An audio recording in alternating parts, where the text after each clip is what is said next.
السلام عليكم ومرحبا بكم في قناتكم يوسف. ان شاء الله يلقاكم الفيديو نتوما في احسن احوالكم.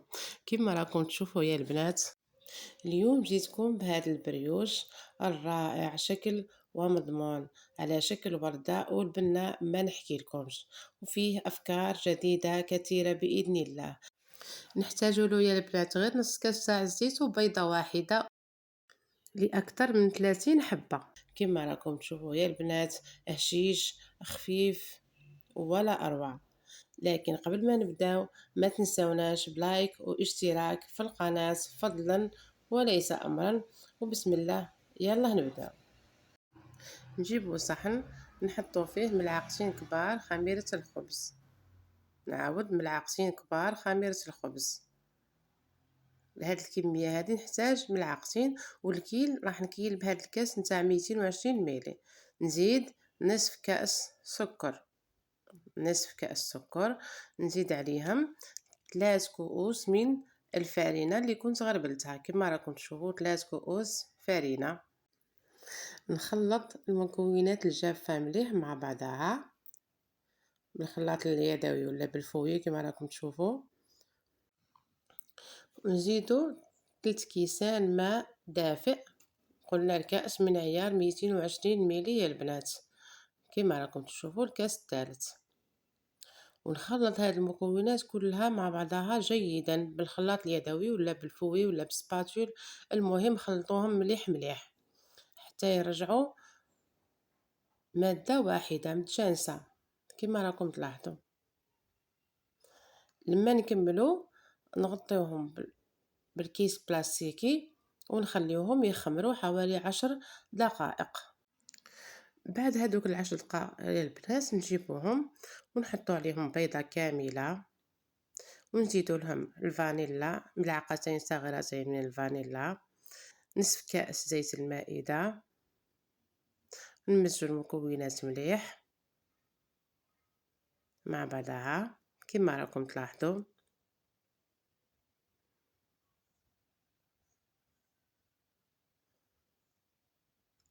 نزيدو كأس من النشا. النشا هنا راهو اختياري، لو مش متوفر عندها النشا مش مشكل، ولكن من الاحسن انه نضيفو النشا. اللي ما عندهاش النشا تعوضو باش بالفارينه. زدنا فوق النشا كيس خميره الحلوى 10 غرام، وزدنا على هذيك الخميره طول ملعقه كبيره من الخل، وزدنا كأسين من الفارينه ونخلطوهم مليح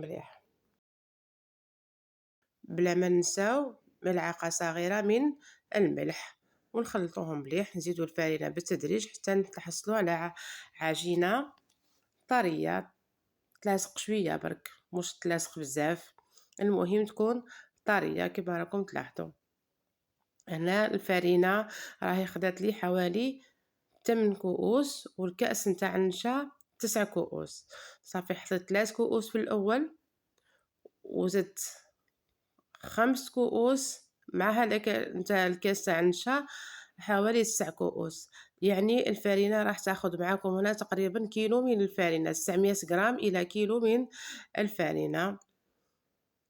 نخلطها مليح.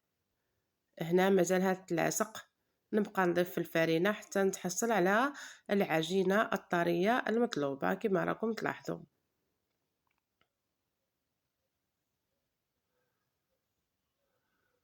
هنا راني كملت، ندير شويه زيت في يديا، زيت المائده، ونحط فوقها زيت المائده ونخليها تختمر حوالي 20 دقيقه.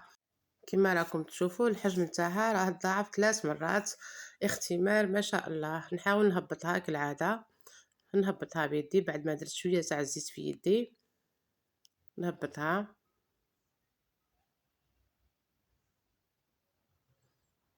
ونحاول نقسمها على شكل كويرات صغيره بطريقه تقسيم ماذا المسمن كما راكم تشوفوا، ولا كل وحده كيفاش تعرف تقصها بقاطع العجين ولا قصها بالسكين، ولا المهم توصلنا للشكل المطلوب. ونبدا هنا نشكل فيهم بالوحده. هنا رايحه نطرحهم على شكل مربع او مستطيل، مش على شكل دائري. نحاول انها تاخذ شكل مربع او شكل مستطيل. كما راكم تلاحظوا العمليه سهله جدا. نحط شويه تاع الفارينه على سطح العامل باش تعاونني، لانه العجينه طريه يا البنات، ردوا لها البال. كما راكم تشوفوا نطرح غير بالحلال، نقدر نطرح نصف الكميه نحطها كامل على جنب ونبدا نشكل فيها باش تحصلوا على الورده نتاعنا هكذا.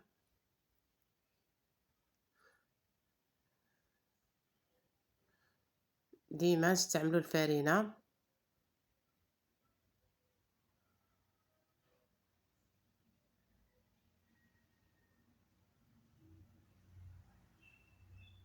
كما راكم تشوفوا نحاول نشكل كمية لا بأس بها، نحطها على جنب ونبدأ نعمرها ونشكلها على شكل وردة.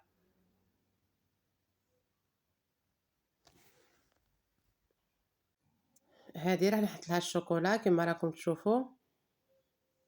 نحاول اني ما نوصلش للاطراف الجانبيه، علاه؟ لانه راح نغلقها باش ما تخرجليش الشوكولا، واذا كان خرجت لا باس، لانه ما راح تتحرق وما راح يصير لها والو كي طيب عادي. كما راكم تشوفوا لاحظوا معايا مليح كيفاش راني نخدم فيها. نغلقها مليح بهذا الشكل، نعاود نغلق ونخدمها على شكل حربوش. هنا بالنسبه للطول عيني هي ميزاني، نطول على قد ما نقدر هكذا.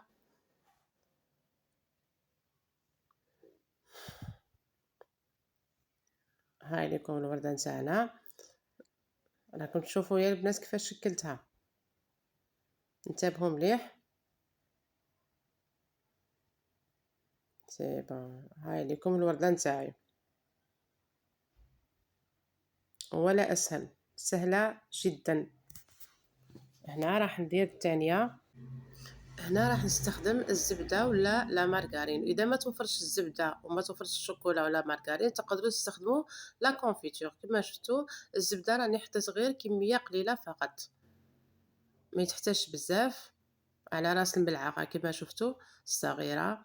نشكل حربوش دائما بعد ما غلقتها جيدا.